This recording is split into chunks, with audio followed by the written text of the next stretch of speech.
Now, we may enjoy a variety of fabrics today, but back in Tudor's era, there was a sort of fabric hierarchy. Thing is, not everyone was allowed to wear posh clothes made of silk, since silk was reserved for the members of the royal family. Knights could opt for velvet. Also, common people had to be really careful about colors. For instance, it was prohibited to wear purple. As ridiculous as it might seem today, in 15th and 16th century England, the wrong color and fabric choice could land people in legal trouble. Still, it was almost impossible to have legal trouble because of clothes, as they were really pricey, to say the least. To afford a few items of clothing meant having multiple jobs. So people were really careful about how they wore them. For common people, clothes were primarily a means to withstand severe climate conditions. However, people did get in legal trouble because of clothes sometimes, yet not because of banned for common people colors, but because they weren't socially acceptable. As for teeth, trends were quite weird compared to pearl-white teeth many people struggle to get now. Many sources claim black teeth were extremely fashionable since they could prove high social status. Noble people in Tudor England wolfed down sugar in obscene quantities. Back then, sugar was available to the wealthiest ones only, as it was imported from faraway countries like the British territories in the Caribbean. The coordination was tricky, so the sugar in England would end up with a hefty price tag. The more sugar people consumed, the blacker their teeth were. So, black teeth were seen as a fancy attribute of a rich lifestyle, just like designer bags today. However, people did have a sort of tooth hygiene even in the 16th century. First off, there were toothpicks to remove any fragments of food. Also, common people used makeshift powders for cleaning made of soot. The best option was clean soot from a wax candle. People collected it by holding the candle flame against a clean and polished surface. Any mirror was an excellent tool for soot collecting. Once collected, the candle soot was rubbed into the teeth. It actually did remove plaque and somewhat deodorize the mouth. For those who wanted a deeper cleansing, there was an option of chalk and salt rubbed into the teeth. As for personal hygiene, washing your body was considered barbaric and even bad for health. Many doctors of that time believed that water could infect people through the pores. So instead of a decent shower, people would opt for linen rubbing. Back then, all they needed for a clean body was a linen cloth. No shower gel, no body moisturizer, just vigorous rubbing. Well, that's just ripe for jokes, but I'll leave it be for now. Hey, water was considered to be bad for drinking too. In fact, which was partially true, the big city's water was indeed contaminated. So neither the rich nor the poor drank it. Instead, the poor drank ale or mead made of fermented honey to keep their bodies hydrated, while the rich opted for wine. Breakfast is sure to be the main meal of the day, and this concept was first started in the Tudor era. Before, it had been advised to skip breakfast and wait for dinner. Nope, dinner of the Tudor times was not something they had at 8 p.m. Many households had dinner at around 10 in the morning. By the mid-1530s, dinner was slipping to a later time, and it was due to climactic reasons. People needed fuel for their stomach to be productive. This way, the Tudor-style brekkie appeared. As people would wake up at around 4 a.m., their breakfast would start at 6 a.m. or so. Actually, nothing has changed much since the 16th century. Bread, fried eggs, and bacon are still a good morning meal for many people. The main meal of the day, also known as dinner, started rather early. The most fashionable time was around 11 a.m. As for food, well, bread was the central dish again. It came in many varieties, and depending on how wealthy the household was, bread was eaten either alone or combined with other foods. Still, the bread back then was quite different from what we eat today. The closest to one eaten in the modern world was called manchette loaves, which is pure white wheat bread with fresh yeast. But still, old records claim the crust was crunchier and the taste was creamier. In the evening, people would have supper. When we sit down to eat today, we expect to have individual plates and portions, but back then, eating was more communal. Also, the whole eating process required less cutlery and crockery. Almost no one, especially common people, used forks for eating. People could make do perfectly with knives, spoons that they brought for supper themselves, and even their own fingers. Ew. Fingers are just a bit too much for me. Hope they use sanitizers or wet wipes. Nah, just kidding. In reality, they weren't even likely to wash their hands before eating. Now imagine you're having supper in Tudors, England. Here's the list of things you should not be shocked about. You bring your own cutlery, but we've discussed it before. You share your portion, called a mess, with around 3 to 5 other people. Don't worry, the food is bite-sized, so it's almost like canapé. You got to grab the food directly from the mess and put it directly into the mouth. Whenever you feel thirsty, be ready to share the cup with a few people again. Here came a polite rule of wiping your lips before sipping. You don't spare room for dessert, but for cheese. It was believed that cheese was the excellent closure of any meal. As for desserts, they were mostly for the rich. Remember, sugar was pricey? Poorer people had gingerbread and honey for dessert, and sometimes fruit preserved in syrup. On to the main menu. Don't expect to see too many veggies during the winter, as they were highly seasonal. No exotic fruits and vegetables either. Apples, pears, cabbage, parsnips, and probably plums were the most a Tudor-era's person could dream about. In the late Tudors period, tomatoes and potatoes appeared. So, if someone saw them on the table, they could easily tell the household was wealthy. As magnificent as old architecture might seem today, people weren't really likely to enjoy the Tudor architecture as we do. The reason was simple. The stunning buildings came bundled with oozy and smelly mud everywhere. Cleaning shoes was inevitable, so there were rushes at the front door to get rid of the dirt and soak up the excess moisture. Fun fact: rugs were mostly used to cover tables. Wealthier households could afford woven rush mats. We may have any book we need for studying within seconds on a tablet.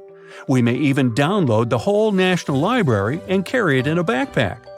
By the way, the first tablet ever was invented in the Tudors era. Nah, it's another lame joke of mine. Still, there was a terrible shortage of books in Tudors England, and students would read from horn books. A horn book is a wooden board covered with a transparent sheet of cow horn to protect what's written on the board. This way, more students could profit from a Tudor-style tablet. It did look like a tablet, but could only fit a one-pager. It's not a secret that old-time makeup was not really safe for skin. But Tudors England makeup was considered to be natural. Actors and noblewomen mostly wore it. Natural it was, as it included chalk and powdered moose bones. And don't forget lead. Right, natural doesn't mean safe. Now over to you. Which side do you lie on when you sleep? If you lie on your left side, Tudors-era doctors would not be happy, because sleeping on your right side was considered the healthiest. So there. This is Alex. He's a regular, normal guy, working a 9-to-5 job. He doesn't make an impressive 6 figures a year, and he could only afford a used Honda, even though he's always been dreaming about something more extravagant. And this is Henry, but it's more correct to pronounce his name as Henri, since he's French. You might have noticed from his clothes that he's 1. Old-fashioned, and 2. Quite rich. Yep, you're looking at Henry II of France, a medieval monarch straight from the 16th century who could afford anything he wanted back then. And he's not old-fashioned. He actually looks pretty edgy for his time. Sure, Alex and Henry never met, and will never meet each other. After all, they're from different time periods, and their statuses are pretty different too. But what if I tell you that Alex leads a way more luxurious life than Henry II of France? This one may not sound too convincing, but any of you who's watching this video leads a more luxurious life than a medieval king. Let's dive in. Royal carriages seem romantic and all, but no matter how advanced a carriage was in medieval times, it will never be a decent rival even for the rustiest and most decaying car of today. I'm not speaking about AC, car audio systems, and other fancy features. It's more about the quality of the roads and the overall comfort. Modern suspension works wonders, and even though there's evidence many carriages back then did have suspension systems, they still can't be compared to what we have today. Next on the list is pretty obvious: medicine.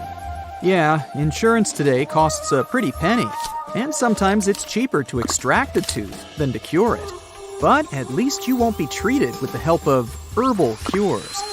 These can be good indeed, though sometimes we need something more advanced. I mean, a headache is more likely to go away with the help of a pill we have in our emergency kits at home than with the help of sweet-smelling herbs. In medieval times, curers used rose, lavender, sage, and hay to help someone with headaches.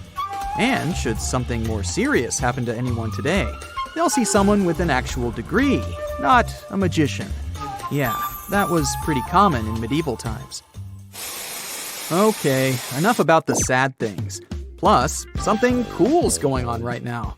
Alex has recently met a girl on a dating app, and it's their first date today.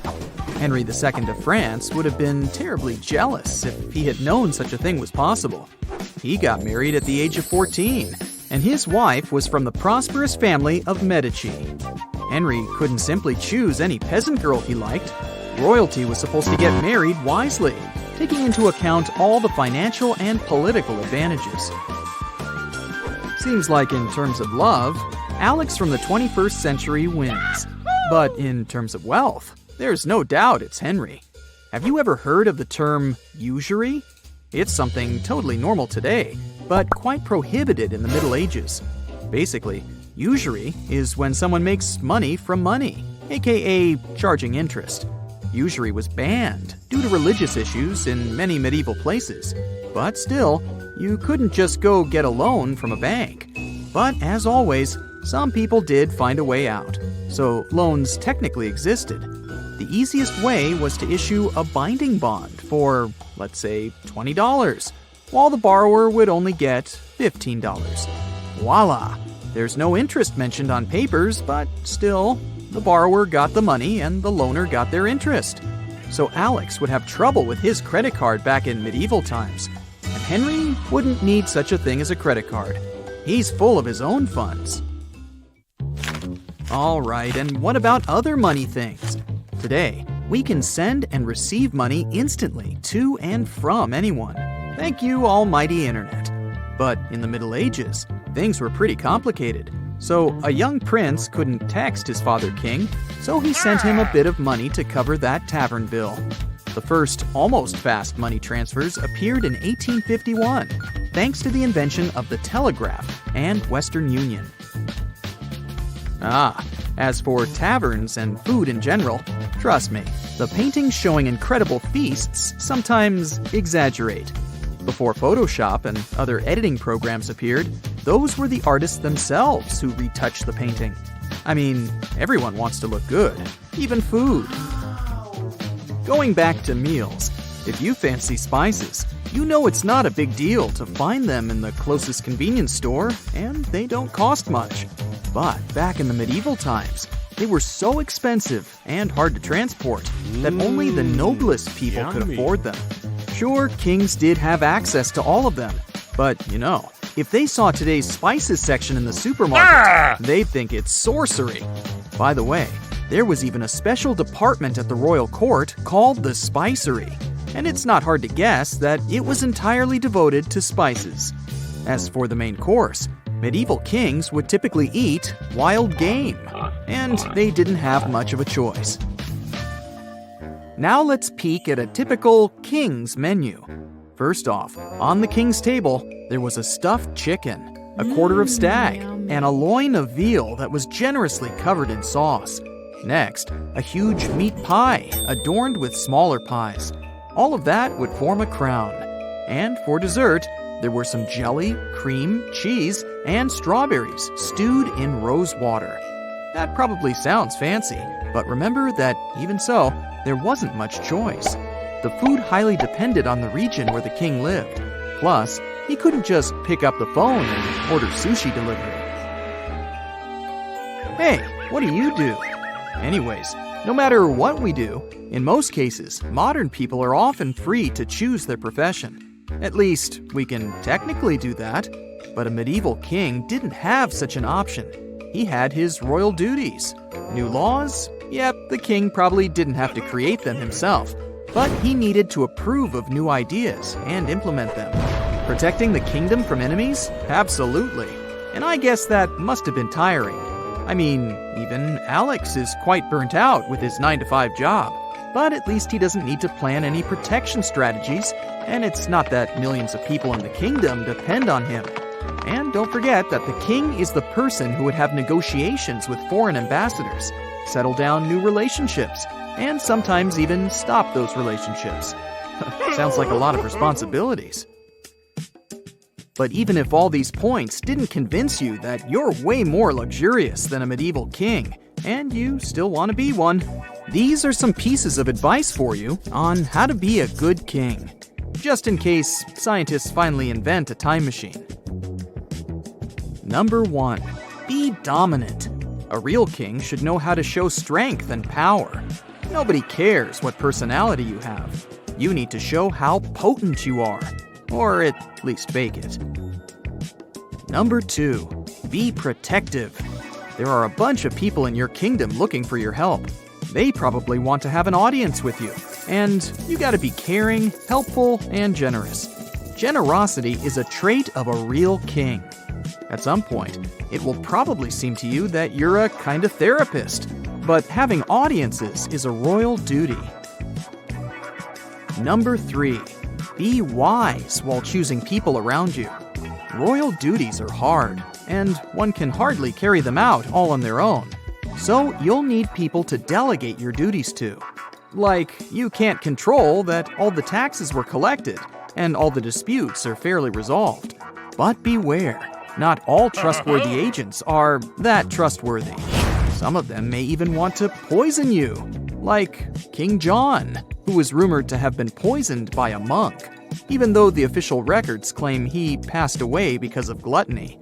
The official version seems plausible. After all, you know a medieval king menu. So, Alex, you still want to be a king? Once upon a time, in a teeny-tiny village up north in England, it was around 11 p.m. on the 13th of April in the year 1699. Little 9-year-old Jane Roth woke up from her first sleep and rubbed her eyes, trying to make sense of the moody evening shadows. Her mom, Mrs. Roth, hopped out of bed and headed straight to the fireplace. Just then, out of nowhere, 2 dudes popped up by the window and hollered at her to get ready for an adventure. According to Jane's later testimony in court, it seemed like her mom was expecting these mysterious visitors. She willingly went with them, but not before whispering to Jane, "Stay put, kiddo. I'll be back in the morning." Maybe her mom had some secret night mission, or maybe she was in some kind of trouble and knew leaving the house was risky business. Either way, Jane's mom never kept her promise. She never returned home. That night, something awful happened. Mrs. Roth was attacked and passed away. The crime was never solved. Fast forward almost 300 years to the early 1990s. A history enthusiast, Roger Eckerk, strolled into the public record office in London. Among the ancient vellum papers and manuscripts, Eckerk stumbled upon Jane's testimony. But there was something fishy about it that caught his attention. Originally, Eckerk was researching a book about the history of nighttime. He was knee-deep in records spanning from the Middle Ages to the Industrial Revolution. He dreaded writing the sleep chapter, thinking it would be as boring as watching paint dry. I mean, sleep is just a necessary part of life, right? He was skeptical that he'd find anything interesting. But as he dove into Jane's criminal deposition, 2 words jumped out at him. First sleep. These words held a hint of something tantalizingly peculiar about life in the 17th century that Eckerk had never come across before. Now here's where things get interesting. If there's a first sleep, that means there's got to be a second sleep too? Like splitting the night into 2 halves? Is this some quirky family thing, or is there more to it? Well, Eckerk went on a wild goose chase through the archives for months, and guess what? He found loads of references to this mysterious double sleeping phenomenon, or as he later dubbed it, biphasic sleep. Alright, let's time travel to see how people caught their Z's. Picture this. It's around 9 to 11 in the evening. If you were lucky enough to afford it, you'd flop onto a mattress stuffed with all sorts of interesting things like straw or rags. Fancy folks might even have feathers in there. But hey, if you were at the bottom of the social ladder, you'd have to make do with heather or even the bare earth floor. Yikes. Most people slept together in one big slumber party. Bedbugs, fleas, lice, family members, friends, servants, you name it. They were all snuggled up together. And if you were traveling, well, you might even find yourself cozying up with a total stranger. Sleeping used to be a whole production, with all these crazy rules and positions. Like, girls would be on one side of the bed with the oldest closest to the wall, followed by the parents, then the boys, and finally any random people who happened to be crashing there. Can you imagine trying to get comfortable with all those restrictions? Anyway, a few hours into the night, people would start waking up naturally. No alarms or anything, just their bodies deciding it was time to be awake. This period was called the Watch, and it was pretty productive. People would do all sorts of things under the dim moonlight and oil lamps. Peasants would use this time to get back to work. They'd check on their animals or do chores around the house. One servant even brewed drinks for her boss in the middle of the night. And of course, you had your troublemakers lurking around causing mischief. After a couple of hours awake, people would go back to bed. This morning sleep could last until dawn or even later. Just like today, when you finally wake up for good depends on when you hit the hay. This biphasic sleep thing was a worldwide phenomenon in the pre-industrial era. It was popular in France and Italy. Ekirch even discovered evidence of this sleep habit in far-flung places like Africa, South and Southeast Asia, Australia, South America, and the Middle East. Back in the medieval era, the rich folks were living it up in their fancy houses with their extravagant beds. These beds were like works of art, adorned with all sorts of decorations and made with the softest feather beds and luxurious linen sheets. They were the centerpiece of any grand house, and the noblemen even had their symbols embroidered on the hangings. Not only were these beds super comfy, but they were also the perfect spot to gather for a chat or entertain guests while showing off their fancy textiles. Now, let's take a look at 14th or 15th century France. You'll see a bed fit for a king, complete with a canopy and curtains. The pillow is covered by a head sheet, which eventually got replaced by pillowcases. Fun fact, back then, a pillowcase was called a pillow bearer. But enough about that, let's get back to the beds.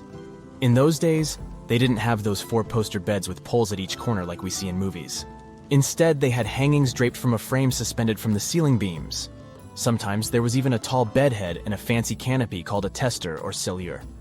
The actual bedstead was its own separate structure, surrounded by all this opulence. Some beds were so high that they even had a trundle bed underneath for a personal valet or maid.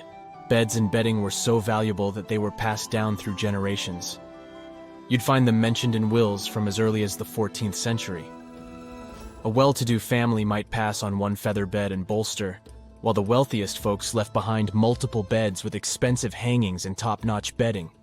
Even woolen mattresses were considered important enough to be bequeathed to family members. Now, let's talk about the beds in places like monasteries and almshouses. They were pretty simple, with just a mattress, blanket, coverlet, and plain pillow. In 1487, a generous soul even left money to provide sheets for the old folks' beds. They estimated that each bed would cost 13 shillings and sixpence. Peasants also saw some improvements in their sleeping arrangements by the mid-15th century. They were raised off the floor and had a few more comforts, like 3 boards for a bed, a sheet, and pillows. Sure, they might have had some worn coverlets and canvas covers, but it was a step up. By the time Queen Elizabeth I took the throne, not much had changed in the way beds were arranged. Except for the fancy four-posters in wealthy homes and a few inns, things remained pretty familiar. The head sheet disappeared, but people were still all about their cozy bedding. As the middle classes started to thrive, they too wanted feather beds and soft sheets. In fact, around 1580, a clergyman named William Harrison complained about the younger generation's obsession with feathers and pillows. Back in his day, if a man could afford a mattress and a sack of chaff to rest his head on after 7 years of marriage, he considered himself as well off as a lord. Pillows were only for sick women, and servants were lucky if they had a sheet over them to keep the straw from poking their tough hides. By the way, in the Tudor days, which is partly medieval too, people had a similar sleep routine. They would split their sleep into two parts, but their sleeping positions were totally wacky compared to what we do today. Sleeping flat on your back was a big no-no because it was associated with passing away, so instead, these folks would snooze in a half-upright position. Oh, how times have changed. Now we can't even imagine sleeping without our comfy beds, fluffy pillows, and soft sheets. But it's always fascinating to look back at how people used to snooze in the good old days. Back in the 12th and 13th centuries, Bologna used to look like modern-day Manhattan. No one knows exactly how many towers resembling skyscrapers it used to have, but the most likely number is at least 100. The tallest of them was around the same height as Big Ben. When the towers were built, Bologna was one of the largest cities in Europe. Construction projects were massive and ambitious. Someone built cathedrals and town halls, and the richest noble families also erected towers, possibly as a symbol of status and wealth. There was no place in the city center to build grand castles, so they had to go up with the construction. They didn't actually live in those towers, but in smaller structures next to them. The towers served for defensive purposes. It took between 3 and 10 years of work to build one tower, and it was a really tedious process. Each of them had a steady foundation deep underground and a base made of big blocks of selenite stone. The rest of the tower was becoming thinner and lighter the higher it went. In the 13th century, they demolished many of the towers, and others just collapsed by themselves.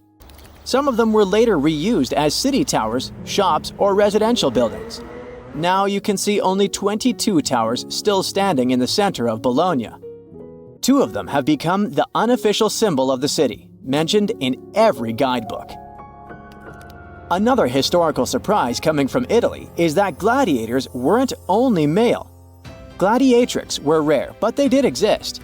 There's evidence that several women took part in Rome's public games. In ancient texts, these women were often called ludia, or mulieres, but not ladies. Some scholars think it means that it was mostly lower-class women in the arena. The term gladiatrix wasn't used in ancient times. It was first coined in the 1800s. Women who chose to become gladiators seemed to do so for independence, fame, financial rewards, and probably debt remission. They were most likely honored like male gladiators. All this was a bit tricky to accept in Roman society at that time, and women's roles in it. At the beginning of the current era, the Roman Senate passed a law prohibiting free-born women under 20 from taking part in arena games. Emperor Septimus Severus banned all women from the arena in the year 200 of the current era. He was probably afraid that women might want to compete in the Olympic Games. It would seriously mess up the existing social order. Pineapples were once the equivalent of designer bags and watches today, a symbol of wealth and status in Britain. You can still see them at the top of the western towers of St. Paul's Cathedral, one of the most famous landmarks of London. Explorers who came back from the Americas described pineapples with so much enthusiasm that everyone was dreaming about trying the king of fruits, as it was called. Pineapples need very high temperatures and years to mature. And despite the cold and rainy climate of England and Scotland, you could see pineapples growing in any wealthy country house garden by the end of the 18th century. They even installed special greenhouses called pineries with heating systems. A single pineapple was worth up to 80 pounds, which is about $15,000 today. Of course, people would hardly eat this expensive beauty, but send it as a gift or display on a dining table until it would rot. Folks who couldn't afford to buy a pineapple would sometimes rent one to show off wealth at a party. The king of fruits became a part of various designs and tableware for the rich. Stone pineapples on gateposts and the pineapple atop the Wimbledon trophy are living memories of that time. Around 1820, there were so many pineapples imported from abroad that they started losing their luxury status. 100 million years ago, there were giant crocodiles living in the Sahara Desert. In the 1990s, paleontologists found fossilized skeletons of primitive crocodiles, including the so-called super croc. They discovered several partial skeletons from 110 million years ago.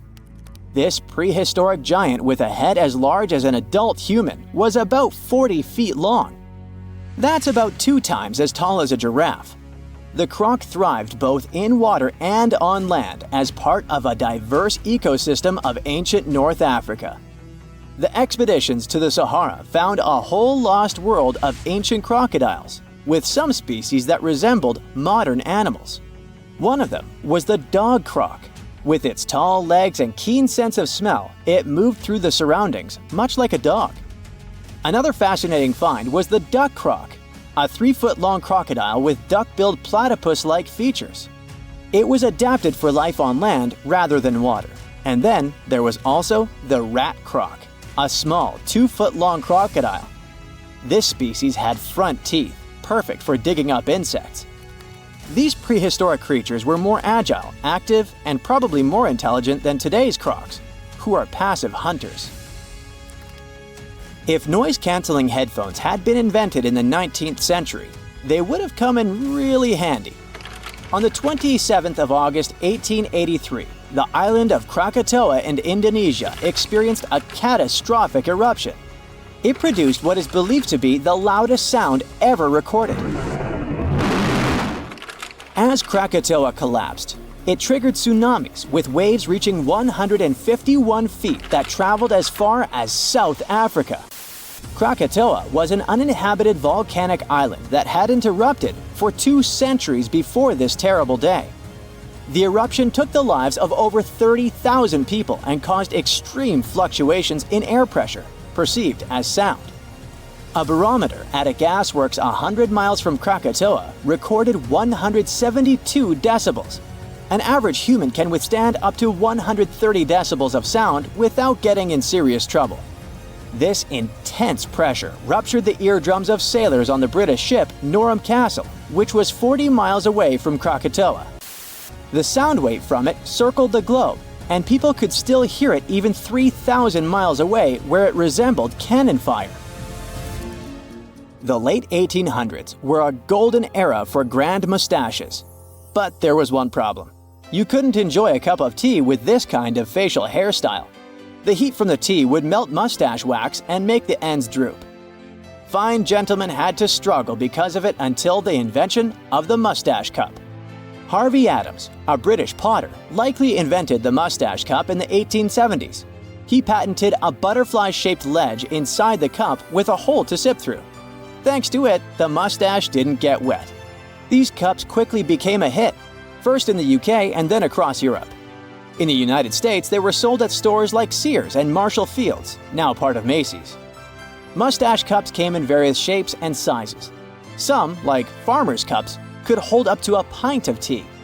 Others were smaller porcelain pieces shaped like conch shells or decorated with the owner's name. They often came with matching saucers.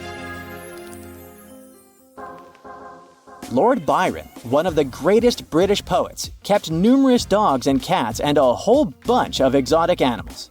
There was a monkey, a crocodile, a fox, peacocks, a bear, and several badgers. When Byron attended Trinity College, Cambridge, college rules prohibited keeping dogs on the grounds. He got really angry and decided to go around the rules. Byron brought a tame bear as his pet. The college authorities argued with him, but since the statutes did not specifically mention bears, they had no legal grounds to remove either the bear or its owner. Byron walked the bear on a chain, talked to it, and even considered applying for the bear to become a student at the college. We still don't know how and where Byron got the bear, but when he left Cambridge, he took the bear with him to his estate in London. They used to call this island the Paris of the East, mostly because it had beautiful buildings with large gardens and impressive stone archways. But now, it's nothing like it used to be, with all the architecture almost entirely covered in tree roots and vines. Ross Island is a small territory in the Indian Ocean. It's located east of the Indian city of Port Blair. Though initially thought of as a jail, Ross Island eventually became a luxurious resort for the local administrators. They called this island a real treat for its more privileged residents. It boasted opulent bungalows, stained glass window panels brought all the way from Italy, neatly kept gardens, tennis courts, and even swimming pools. Soon after the complex was closed in 1937, a powerful earthquake hit the island. It caused a lot of damage, making it even more uninhabitable. The island is now in the administration of India and has become a tourist attraction for people interested in abandoned towns. Pieces of German architecture still lie hidden in the Namibian desert.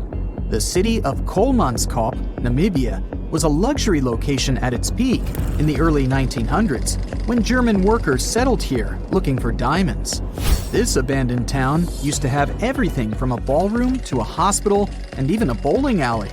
It all started to decline somewhere in the late 1910s when another diamond-packed location was found nearby. So, most of the people living here moved, leaving everything behind in search of more money. Kolmansk has since been slowly occupied by sand dunes, while the hot temperature and low moisture help to preserve the buildings. This ghost town is also available for visitors. If it sounds interesting, you can book a tour in the nearby town of Lüderitz. Another abandoned castle dominates the view in Krako, a city in Italy. The whole village sits atop a cliff that's 1,312 feet high. The founders liked this location since they knew it would be easy to defend themselves from unwanted guests. But the castle, built in the 1300s, soon became overwhelmed by landslides and earthquakes. Even though it has no residents anymore, the medieval city often comes alive during the various local festivals that take place here in the summer months. The locals also offer tours and tell amazing stories about the location. One of the highlights of the tour is a statue that seemingly came out of nowhere and now lies in a body of water. Hidden away in the Montana mountains, Garnet Ghost Town tells the well-known American story of the West's gold rush. The town's history goes back to the 1890s, when they found a lot of gold in the Nancy Hanks mine. During its glory days, Garnet had almost 1,000 residents. Even though it's in a relatively secluded location, it had saloons, hotels, stores, a school, and other features of a regular little town. In 1905, when most of the gold had already been taken away, most mines were left behind, so only a couple of hundred residents stayed in Garnet. The final straw came in 1912, when a fire damaged most of the town's buildings. So, by the 1940s, Garnet was completely abandoned. It soon became a hotspot for treasure hunters looking for furnishings and artifacts. That was until a preservation campaign started in the 1970s. It ended with the town being declared a historic district in 2010. To this day, Garnet is one of the best preserved ghost towns in the area. Hashima Island is another abandoned location that tells us that when people leave, nature takes over. This mysterious place was even featured in a James Bond movie because of its ghostly landscape. It used to be a well-known spot in Japan for undersea coal mines, as it was opened in 1881. In 1959, at its peak, there were over 5,000 people living here, including mine workers and their families. As soon as the mines started going dry, sometime in 1970, people started to slowly depart the island, leaving it completely abandoned in 3 months.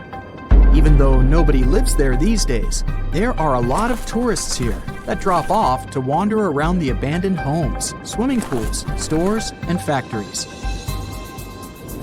Another town that started with a mining company back in 1881 is Calico, California. People discovered the location was packed with silver, so it soon became home to over 500 silver mines and 3,000 residents.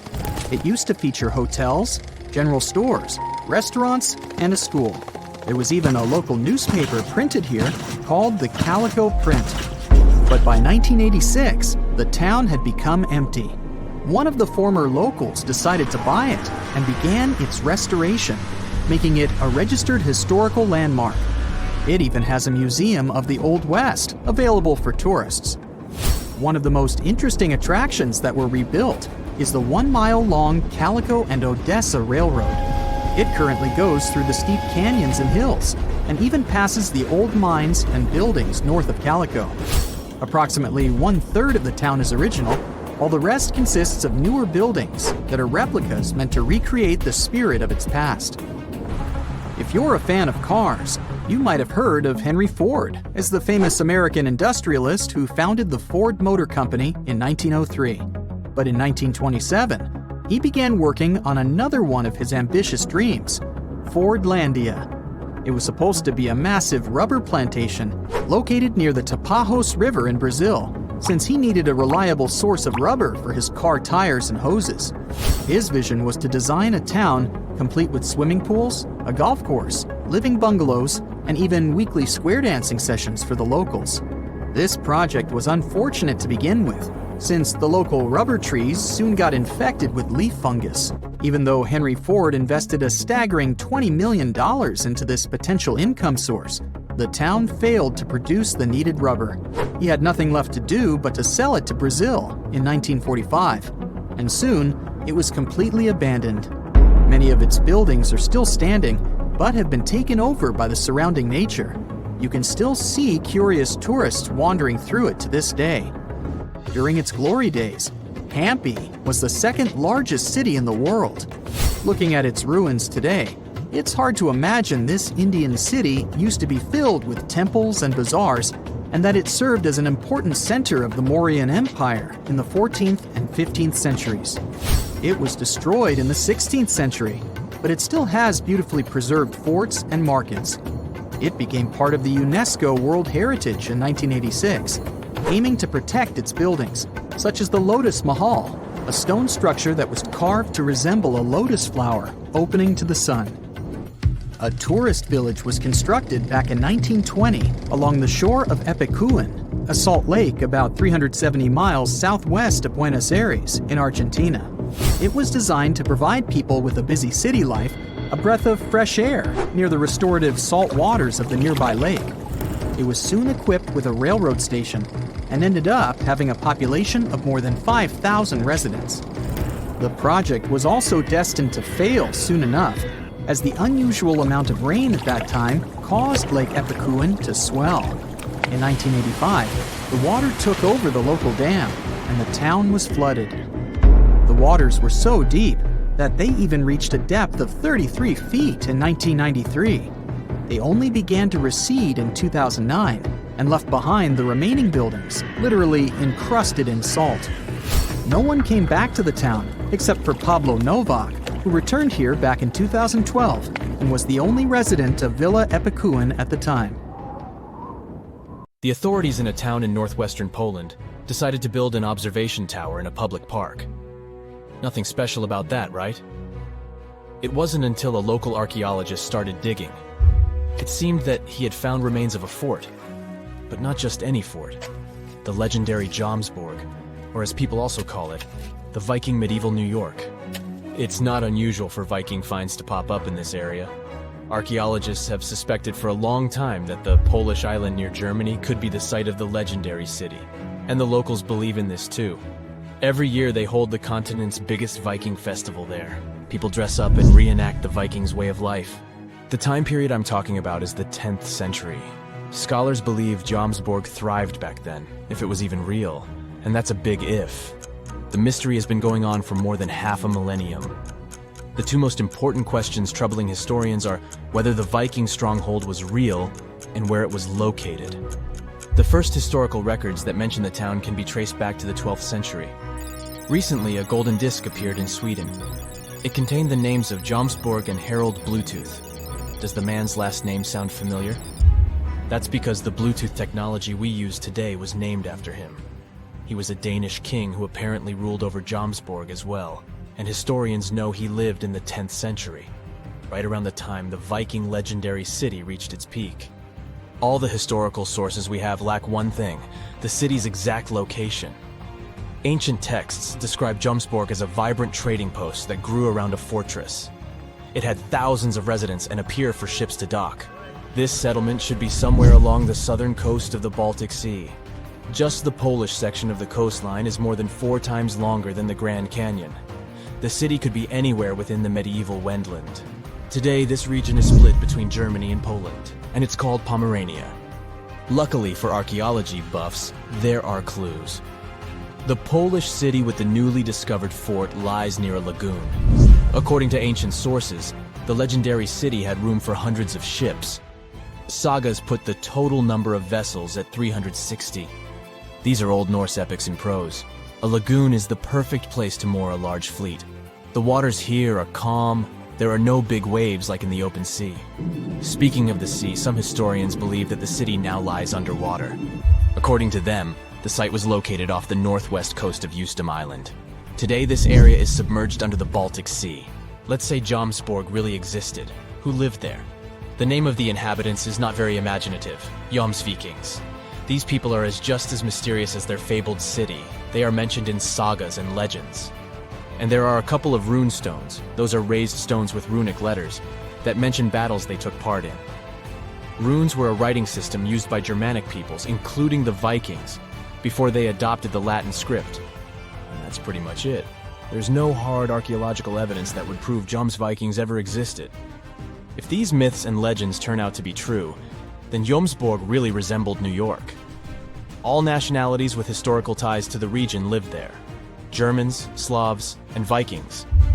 Now keep in mind that a Viking wasn't a nationality but more of a profession.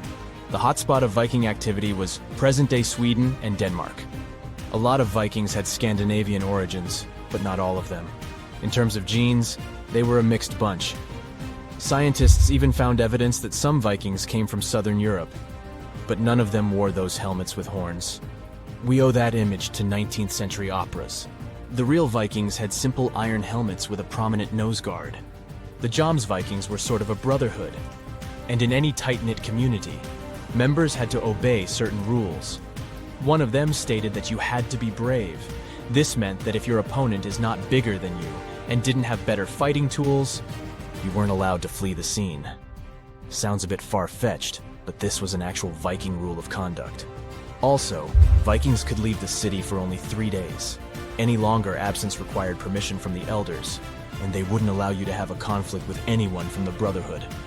Forgive and forget seemed to have been the Jomsvikings' motto. These rules sound fair, but Jomsborg didn't last long. It only existed for some 85 years. That's the length of the average lifespan in the European Union today. Basically, 1 human generation. In fact, the whole Viking Age lasted shortly, just over 2 centuries in total. But this was long enough to create the legend of the Norsemen. They are all over our popular culture. There was a TV show, Vikings, and the movie, The Northman. Even the animated movie How to Train Your Dragon had a little Viking as the main hero. And most of them mention a place from Norse mythology, Valhalla. Now, if Jomsborg is semi-legendary, Valhalla is 100% fiction. It is the Hall of Fallen Warriors. Remember how the Jomsvikings had to honor a code of behavior? They did so in the hope of earning their place in Valhalla. This was a splendid place. The people there feast on boar meat every day, under a roof made of shields. Every Viking's dream, right? That's not all. They get into scrimmages with each other on a daily basis. But what exactly motivated the Vikings to take up a life of seafaring? There is no simple answer, but this seems to be a rags to riches story. Scandinavian people traded fur with other European nations. From them, they found out about the riches that lay to the south of their homeland. And they also knew that European leaders didn't always get along well with each other. So why not take advantage of this and earn extra cash on the side? The Vikings' motivation seems pretty modern. The very first raid was carried out by Norwegian Vikings. They sailed across the North Sea to northeast England. Europeans were shocked by the boldness of these raiders from the north. The Viking Age was about to begin. The Norsemen soon realized that European nations were ready to pay a hefty sum to avoid their visits. At the beginning of the 11th century, the English paid the Vikings more than $300,000 in today's money to leave them alone. There was even a special word for this tax. The influx of all this wealth made the Vikings' appetite only grow bigger. But this was all about to change in 1066, possibly the most important date in English history. That year, the last great Viking king went to England. However, he couldn't find victory at Stamford Bridge. Yes, the place where the Chelsea Football Club plays its matches today. After the Norwegian king lost, the number of raids decreased. The Europeans were better equipped to defend themselves. The Viking Age slowly came to an end. But this didn't mean that the Vikings were gone forever. They stayed in Iceland for 400 years. The island was largely uninhabited before they came in the 9th century. And in England, the Vikings left their trace in place names. Every town that ends in "by" was first settled by these Scandinavians. There are around 2,000 place names across Great Britain and Ireland that can be linked to the Vikings. And can you guess which part of France has the most Viking-related toponyms? The name says it all: Normandy. The mouth of the River Seine is where most Danish Vikings settled in the 9th century. From there, they sent several raiding parties to Paris itself. What if I told you there was once a guy who sold coal to Newcastle, bed warmers to the tropics, and stray cats to the Caribbean? It all sounds like some good material for a stand-up comedian sketch, but it was, in fact, the true story of Timothy Dexter. He was born in the winter of 1747 in Malden, Massachusetts. The family's financial situation was far from perfect, so they couldn't afford to give the boy a decent education. At the age of 8, he dropped out of school and started working at a farm. At 16, Timothy became a tanner's apprentice in Boston. This job was considered a lower-class one, but the salary was pretty good. His teacher had unique knowledge of how to work with Moroccan leather, which was a hit among the fashionistas of those times. At 21, Dexter was ready to start his own business, making leather gloves and moose-hide breeches. Things got rowdy in Boston after the new taxes and the famous Tea Party. But Timothy didn't want to leave the city.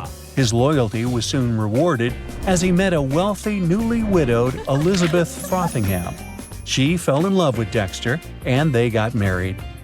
Mr. Dexter was thrilled to have moved to Boston's posh Charleston neighborhood, but the neighbors didn't share his desire to be friends. Nobles like John Hancock and Thomas Russell, who was then one of the richest people in the country, didn't see Timothy, an uneducated guy who had married into money, as their equal. Our hero couldn't accept that and decided to prove to them that he was worthy of respect. First, he decided to secure a position in public office. He submitted dozens of petitions to his hometown governing body. Finally, they agreed to create a post just for him, Informer of Deer.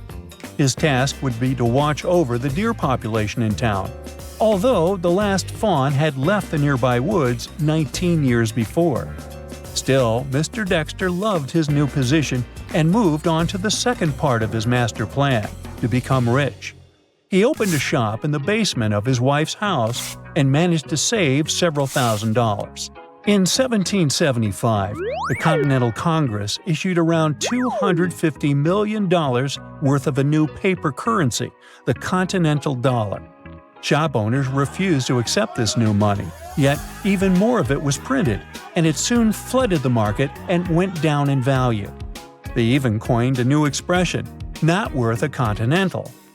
Dexter's wealthy neighbors wanted to look good in the public eye and support the common folk by buying some of those nearly worthless bills from them. Our hero decided it was a great idea, and so he took all his and his wife's savings and bought tons of those depreciated bills. And his risk totally paid off. Once the United States Constitution came into the picture, holders of Continentals were able to trade them for 1% of the original value. Because Dexter had a lot of that money, it was enough to make him extraordinarily rich. He was sure that would be enough to become friends with the neighbors, but they rejected him again. Mr. Dexter decided the problem was their character and not him, and moved to the coastal mercantile town of Newburyport, Massachusetts, with his family. He now had enough funds to buy a fleet of shipping vessels, a stable full of horses, a fancy chateau with a sea view and lavish furniture, including a coach with his initials. Dexter loved it when people addressed him as Lord. He hired the best artists of European architecture to create over 40 giant wooden statues to adorn his property. Among them, there were figures of George Washington, Thomas Jefferson, John Adams, and, of course, Timothy Dexter himself. The plaque under his statue described him as the first in the East and in the West, and the greatest philosopher in the Western world. All those statues cost as much as the entire estate and made people stare. Dexter's wife was so embarrassed he even moved out, and the house turned into a palace of frivolity. His new neighbors didn't enjoy his company and were hoping they could make Dexter go bankrupt with their bad financial advice. One of them suggested that Dexter sell warming pans to the West Indies.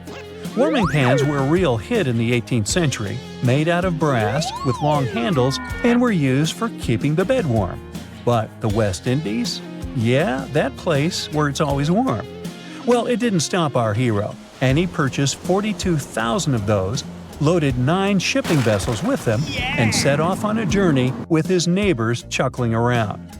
Once he arrived in the West Indies and figured no one needed warming pans there, he rebranded the goods and sold them as molasses ladles to owners of sugar plantations.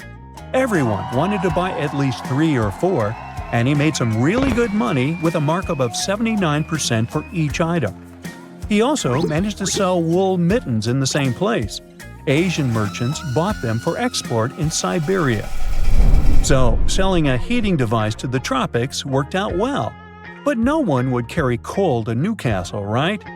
One trader managed to convince Dexter that anthracite coal was in huge demand in Britain's largest coal mining town.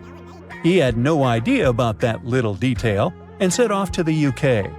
When he arrived, though, the workers were on strike, and he managed to sell coal to Newcastle with a big markup. Dexter returned to his chateau as a winner with a barrel and a half of silver. Then he made another eccentric business decision and shipped winter gloves to the South Pacific. He arrived there just in time to run into Portuguese sailors who saved the day and bought the gloves on their way to colder climates as they'd need them there. He also managed to market 340 tons of whale bones he had stocked up on to monopolize the market as ladies' corsets, collar stays, buggy whips, toys, and typewriters, and made some good profit. Once, Newburyport's stray cat situation went out of control. The town meeting voted to get rid of them all, but Dexter offered to buy the cats and take good care of them. And yes, he found a way to sell them at a premium price as well. Warehouse owners in the Caribbean were desperately looking for a solution to their rat problem. It might seem like his choices were just eccentric and emotional, but biographers who analyzed his decisions later believed he actually developed a strategy. Dexter came to realize his key to success was to find out which goods were missing from the market, stock up on them to the brim, and then sell them at the price of his choice. The choice of those goods was often odd, but it all worked out in the end. When he was 50, Dexter wrote a book, A Pickle for the Knowing Ones, in which he complained about those in power of country and his wife. The book had nearly 9,000 words, but not a single punctuation mark and his own unique spelling and capitalization. One section opened like this. He published the first edition for his own money and distributed the book for free. And yes, it became a hit and was reprinted 8 times. In the second edition, Dexter added an extra page of 11 lines of punctuation marks. It was his response to all those people who complained there weren't any of those in the first edition. He offered them to feel free to insert the signs wherever they wanted. Dexter really cared what other people thought about him all his life. He even staged his own passing away to see who'd show up at the ceremony and how they behave. He revealed that it was all a joke when he noticed his wife wasn't mourning enough. Got an Instagram account? Of course you do. Everyone's using this platform, from your friends and coworkers to your favorite celebs. But what would it be like if ancient people, or creatures for that matter, could time travel to the future and get their own Instagram account? What would their feed look like? Well, let's click on the profile of the mighty T-Rex. Its latest photo? A close-up selfie of the dinosaur trying to apply lipstick with its tiny arms, but most of the makeup ended up on its cheek instead of its lips.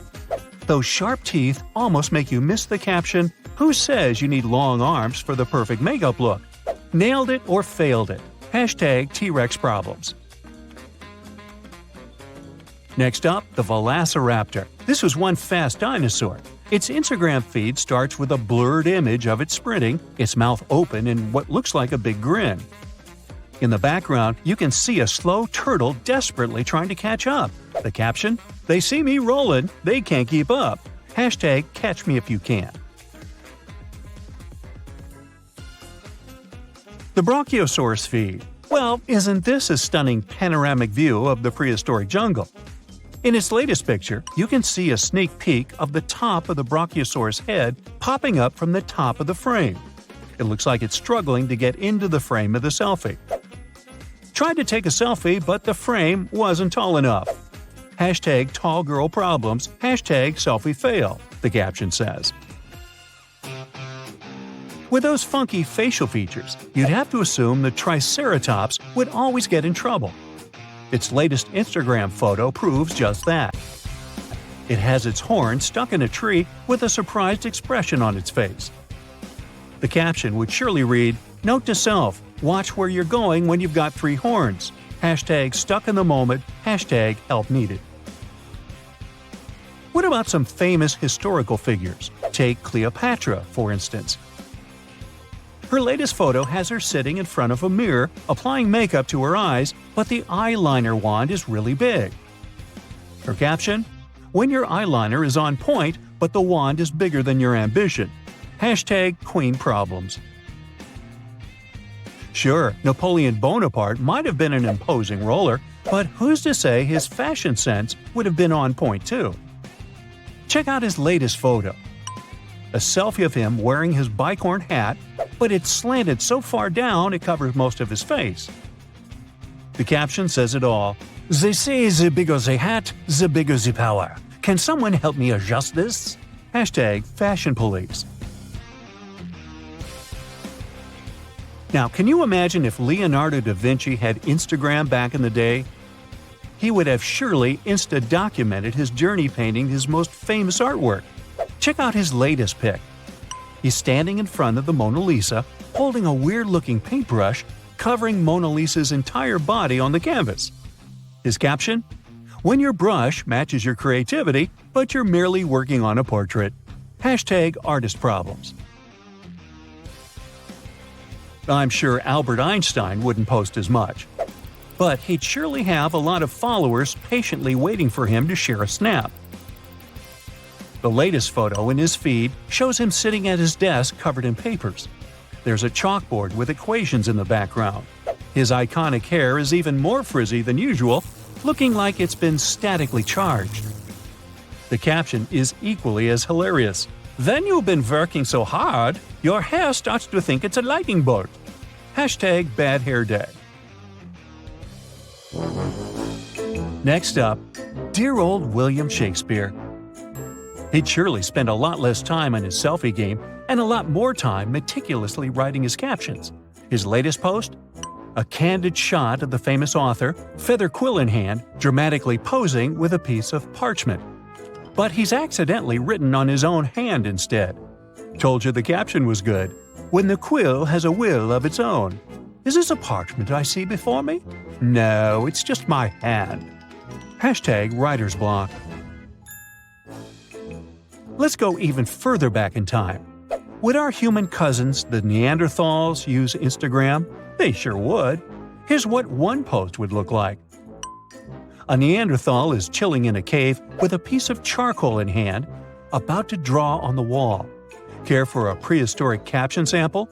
"Getting ready for my daily cave art session, although this piece of charcoal has a mind of its own. Hope I don't accidentally invent abstract art. Hashtag prehistoric Picasso." People living in the Stone Age surely had a great sense of humor. Here's one snapshot from a random Stone Age Instagram feed. As you can see, this person is trying to start a fire with a large, overly dramatic stack of kindling that towers over them. The caption? "You know what they say, the bigger the flame, the bigger the fame." Now, if only I could remember how to do this. Anyone have a match? Hashtag Stone Age struggles. Ah, ancient Greece, the land of philosophers, the Olympic Games, and a whole lot of olive oil. Take this random post from an ancient Greek Instagram feed. It's a person trying to wrap themselves in a toga, but it's so long it's wrapping around them multiple times and tangling. The photo is followed by an equally amusing caption. Preparing for today's symposium, but this toga isn't cooperating. Is there such a thing as too much drapery? Can't tell if I'm going for an esteemed citizen or toga mummy look. Hashtag fashion fails. Hashtag ancient Greek life. The Middle Ages would have been a great time to document through pictures, with so many things going on with those kings, queens, and princesses. An Instagram photo from the Middle Ages would most likely show a candid shot of a person in full plate armor, but trying to eat a large turkey leg. Alas, they can't reach their mouth because of the helmet. What would the caption say, you ask? Feasting at the royal banquet tonight, but first, does anyone know how to lift the visor on this thing? These turkey legs aren't going to eat themselves. Hashtag nightlife. Hashtag medieval munchies. The Industrial Revolution was anything but a smooth ride. People had to adapt to so many new changes, including the fancy new machinery they had to work with. This next Instagram post will surely give you the right vibe. Here's a person standing in front of a newfangled factory machine that's producing a laughable amount of smoke. They're holding a small manual titled How to Operate Your Steam Engine, looking extremely confused. The funny caption completes the look. Day 1 with the new steam engine. It's either working perfectly or about to explode. Hard to tell. If you don't hear from me, send a mechanic or a fire brigade. Hashtag Industrial Revolution. Hashtag Smoke Signals. Would Sherlock Holmes have an Instagram account? Sure, he wasn't a real person, but it's fun to imagine what his feed would look like. His most recent photo could be an image of him in his study, magnifying glass in hand. However, he's not inspecting a piece of evidence, but rather examining a cup of tea. The search never stops, not even in his captions. Even the simplest tea holds a mystery to be unfolded. Is it Earl Grey or English breakfast? The art of deduction never takes a break, my dear friends. Not even for a cuppa. Hashtag Sherlock Diaries. Hashtag Tea Time Mysteries. Pretty Little Cinderella would surely have quite the photo collection on her feed, too. Here's her latest post. She's trying to balance a pumpkin on her head with a broom in one hand, but she's looking a bit frazzled. Thankfully, she described the whole shenanigans in the caption, "When the fairy godmother is out of town and you've got to DIY the magic." Not sure if I'm going to end up with a carriage or a pumpkin pie on my head. Wish me luck. Hashtag Cinderella Chronicles. Hashtag Pumpkinhead. Now, would little Pinocchio have an Instagram account too? Sure he would. And here's his latest post. As you can see, he's trying to read a book, but his growing nose is in the way, pushing the book further out of reach. Under the picture, you can read, "Literature time becomes a bit challenging when your nose decides to grow faster than your reading speed. How do you like my unique bookmark, though?" Hashtag Pinocchio problems. Hashtag growing pains.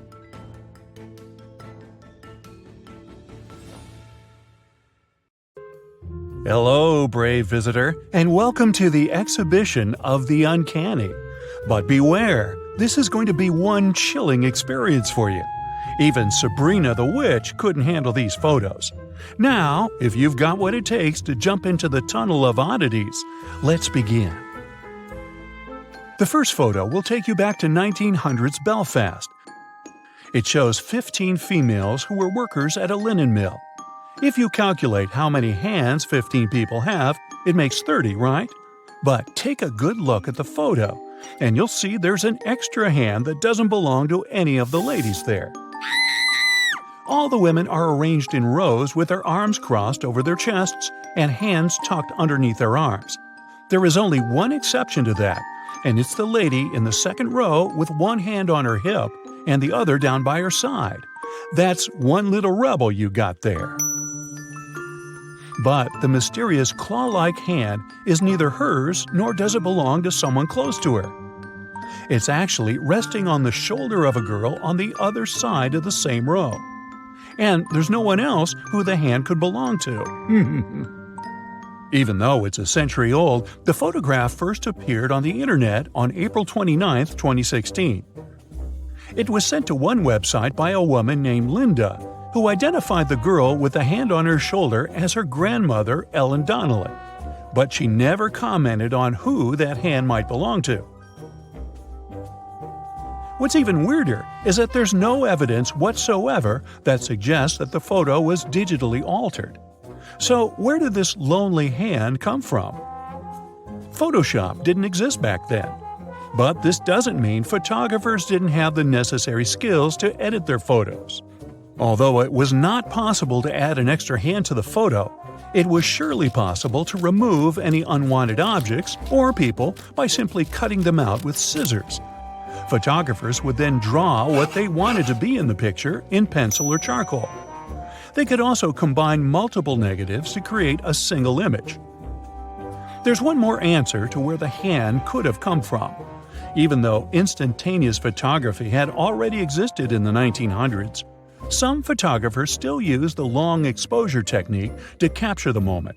So it is possible that while the photo was being taken, the lady in the back initially placed her hands on Ellen and then decided to cross her arms, which makes this terrifying photo the result of long camera exposure. So you can ease your mind that it was not Thing, the hand that lived with the Addams family, that photobombed this picture. Now in our second photo, you'll see a young lady holding a glowing apparition between her hands.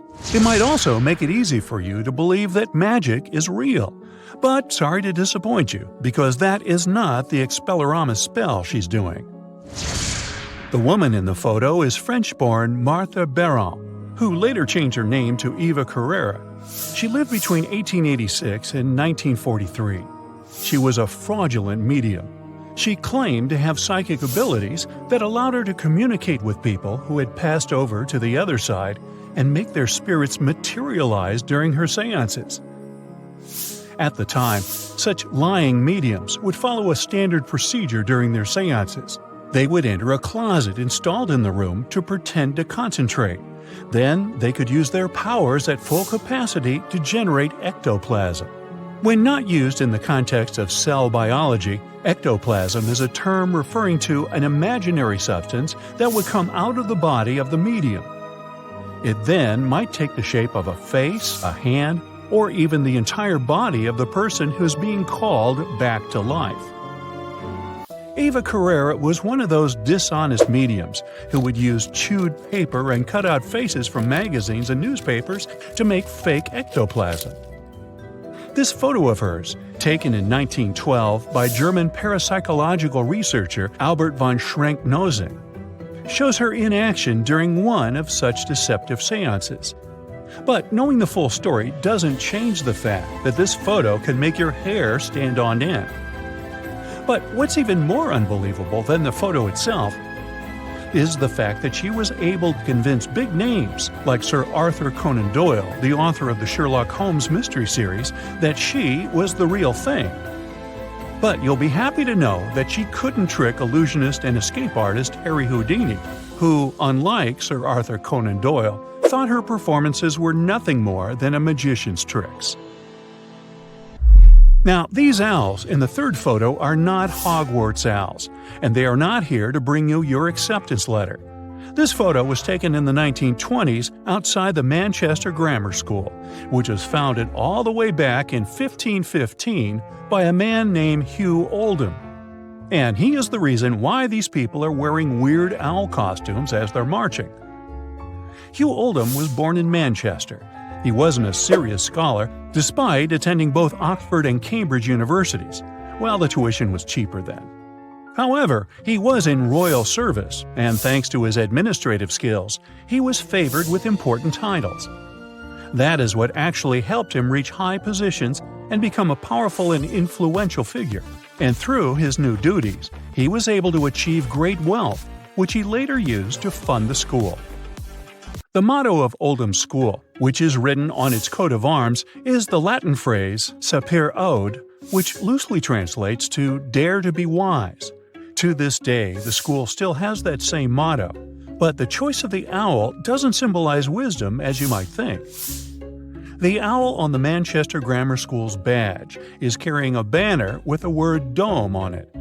If you read it as one would read emojis, you would arrive at Owldom, which is actually a reference to Hugh Oldham. When you look at the crest of the town of Oldham, you'll see it's very similar to that of the school. This choice was made to reflect the pronunciation of Oldham in the local accent, which is Owldom. Accordingly, paying respects to their founding father is why both the school's and the town's mascot is the owl. So rest assured that nothing sinister and spooky is going on in this photo. Now, how about something sweet after all that eerie stuff? The fourth photo depicts an innocent child whose eyes are screaming, "Help me!" But don't worry, the boogeyman is not the one holding him. The thing he seems to be sitting on is actually his mother. This is called hidden mother photography, and it was actually very common in the Victorian era. Back in the 1840s, the only way people could have their photos taken was with a daguerreotype camera, which was the first photographic camera developed for commercial use. These cameras had exposure times from tens of seconds to several minutes. So one had to stay perfectly still during all that time to get a clear picture. But, as you can imagine, it's not easy for a child, let alone me, to stay motionless for such a long period of time. And you can't say strike a pose to a baby either. So this is the reason why the hidden mother technique was born. Children would be photographed with their mothers present, but mommy would also have to be hidden within the frame. To achieve that, they would often stand behind curtains, under cloaks or blankets, or act as chairs. Sometimes photographers would also remove parts of photographs where moms were visible. Wow, the hardships mothers have to go through for their children. Boy, that hasn't changed. Some of the photos turned out quite well, but some of them ended up looking nightmarish. This practice continued to be used up until the 1920s. But as cameras became faster, there was no need for moms to hide anywhere. At least until photobombing became a thing.